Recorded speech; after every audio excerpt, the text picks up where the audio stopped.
My name is Tamsin Locke. I dedicated 25 years to Cyber Command, climbing to the rank of Lieutenant Colonel, waging wars in unseen digital realms.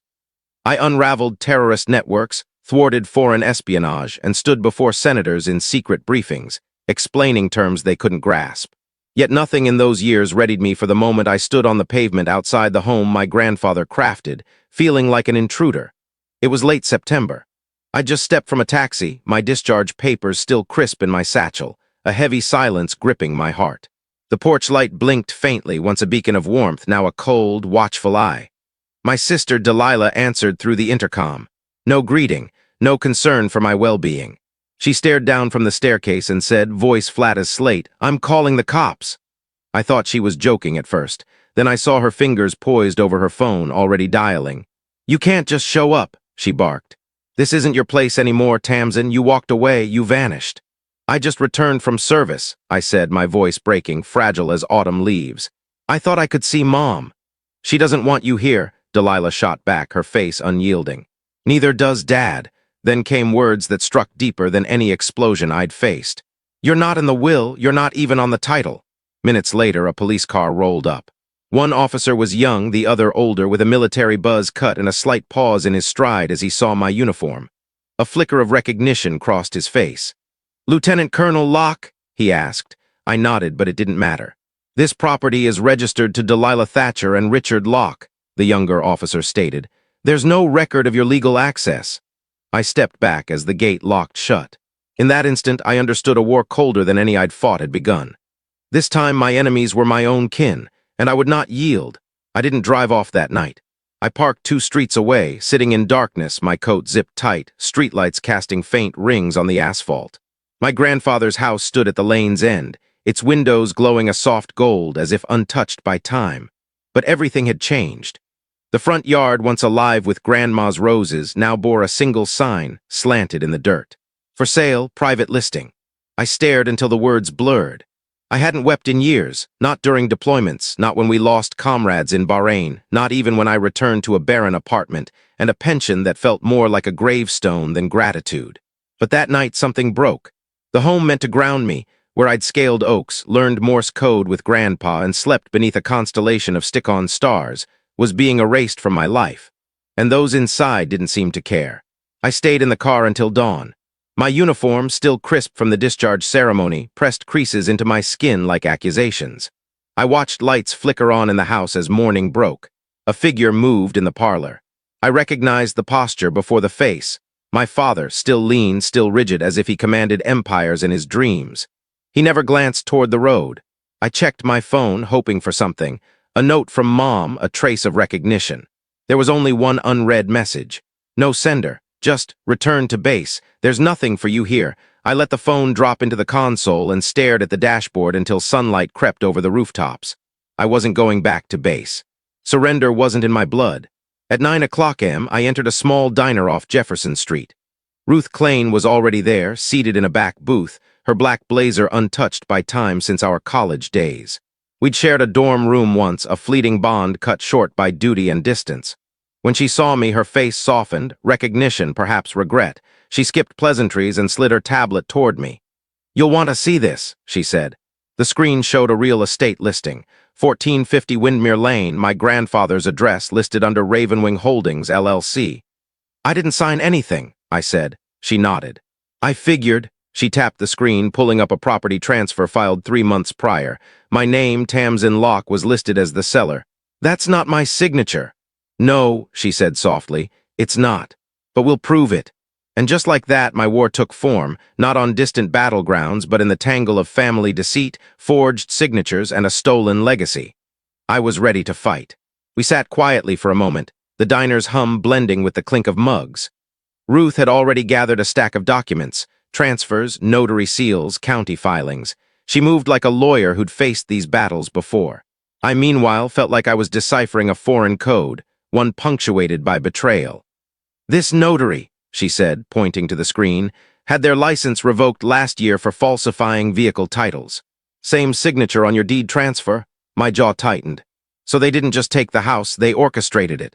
"More than that," Ruth said, opening another file. "They moved quickly and made it look legitimate." I shook my head. Delilah told me I was off the deed out of the will. Ruth studied me. Your grandfather left the house to you, didn't he? I nodded. He told me himself face to face the day before he passed. I never saw the documents. She pulled a printed registry record from her bag. They filed a new will a month later. It gives everything to your father and Delilah. My stomach twisted. They forged the will, possibly. Or manipulated it. Either way, it doesn't match the version I recall from years back. We need the original. I kept backups, I said. Digital copies, maybe even his old video diary. Ruth's eyes gleamed. One discrepancy, timestamps, handwriting, witness records, is enough to file a claim. I leaned back. They told me I didn't belong, that the house wasn't mine, and now I learned they built a web of fake papers under a shell company. Ravenwing's the front, Ruth said. Brian Calloway's name is on related shipping filings. My hands froze. Delilah's husband. Yep, Ruth continued. Logistics guy, always traveling, never clear where. She opened her notebook and started writing. I'll file to freeze the title. We'll subpoena the notary, pull all records for Windmere Lane, and unravel Ravenwing's ownership. It was precise. Ruth operated with the focus of someone who thrived on dismantling schemes. Yet I felt like a kid again, locked out of my own home, watching my family steal my roots. They think I won't fight, I said. They don't know you, Ruth replied. That night I drove by the house again. The porch light was dark. The roses were gone. The place looked sterile, wrong, like someone had tried to erase a lifetime and missed only the echoes in the pavement. They'd taken my home on paper, but I had a weapon too, and I would carve my way back. The next morning, Ruth called early, her voice steady but edged. I checked the house's utility records, she said. Power surges like heavy refrigeration, constant draw. For what? I asked. That's the question, she said. No permits, no business license, no renovations filed, but something's running in that basement. The silence between us grew sharp. I knew that kind of shadow, quiet, powerful, hiding in plain sight. I need to see it, I said. I knew you'd say that, Ruth replied. Be careful, Tamsin. That evening I parked 2 blocks away, windows cracked to let the crisp fall air sting my skin. I had no strategy, just instinct. At 10:45 p.m., a man appeared across the street, mid-40s, cap low, jacket tight. He didn't glance my way, just leaned against a lamppost. When he left, I found a note tucked under my wiper. No envelope. One line, all caps. If you're really TAMSIN, meet MEAT Alley 9. 11 p.m. alone. I hesitated for a heartbeat. The alley behind Windmere Lane was dim, lined with chain link and old bins, smelling of oil and grit. He was waiting. Weathered face, mechanic's hands, a faded Marine Corps tattoo on his arm. I knew your grandfather, he said before I could speak. Name's Ethan. I fix cars at McRae's nearby. I've lived here long enough to know when something's off.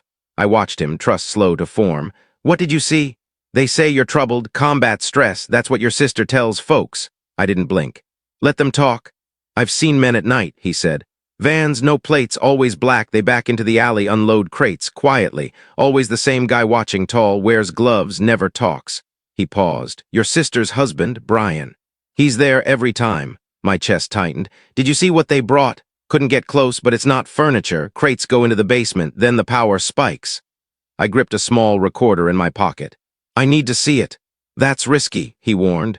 These people don't care about rules. I don't care if they care, I said. That night I dressed in black, clipped a camera to my jacket, and returned to the alley alone. I crouched low, using a charred fence for cover. At 12:03 a.m. I heard an engine's low rumble. 2 black trucks pulled in, lights off. 4 men stepped out. Brian was among them, moving with authority, pointing to the rear door like he owned it. I recorded everything, faces, movements, timestamps. Then Brian entered the warehouse and I crept closer. I couldn't see inside, but I found a vent with clear audio. I slid the recorder in and waited. Voices came through the metal. If the officer finds out, cut the connection, no warning. I stopped breathing. That voice, I knew it. Southern drawl, rough-edged, deliberate. My father, he wasn't just involved, he was directing it. I retreated, hands trembling around the recorder. I didn't cry, I didn't scream, I didn't run. I did what I was trained to do. I documented, I cataloged. I vanished into the shadows, because now I had evidence. And the war had a voice. His, by morning, the recorder was gone. I'd returned at dawn, hoping to retrieve it unnoticed. But the vent was clean, no trace of my presence. That told me 2 things. They knew I was watching, and they were watching me. An hour later, a message arrived. No sender, no greeting, you're playing with fire. I have your military psych file. Want to see what it says? I stared at the screen, pulse pounding.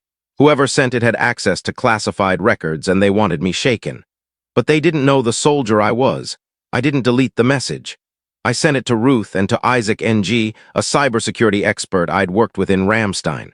We hadn't spoken in years, but he replied in minutes, pull everything. Build the chain, don't wait. That night my apartment became a command center. 2 laptops, a backup server, 3 encrypted drives. Years of stored files, emails, property scans, call logs turned from memories into weapons. Then a contact joined. Kayla, a digital forensics specialist Ruth trusted, entered our secure call. No face, voice altered. She thrived on exposing lies. Got your data, she said. Solid encryption, let's see what they missed. She dug into IP trails, metadata, financial records. Isaac traced shell company transactions. Within hours, they mapped Ravenwing, Brian's logistics firm, Delilah's accounts, and late-night transfers reeking of fraud. Then Isaac paused. This signature on the lease contract, it's your father's. He approved warehouse storage under Ravenwing. I leaned back, the room airless. He hadn't just known, he'd authorized it all. I'm filing an injunction, Ruth said. Forgery, fraud, conspiracy to misuse federal contracts. We go to court now. I stared at my father's name under land use supervisor. They stole my home. Now I'd reclaim the ground they stood on, one document at a time. 2 days later, we drove through the front gates. No more skulking, no more shadows. Ruth and I pulled into the driveway of my grandfather's house, the one they'd taken with fake signatures and hidden funds. The Lexus was there. So was Brian's black truck, a perfect morning for truth. I wore my uniform, not for need, but to make them see it. Ruth adjusted her jacket and handed me the envelope. Ready? I've been ready since they called me an outsider. I rang the doorbell.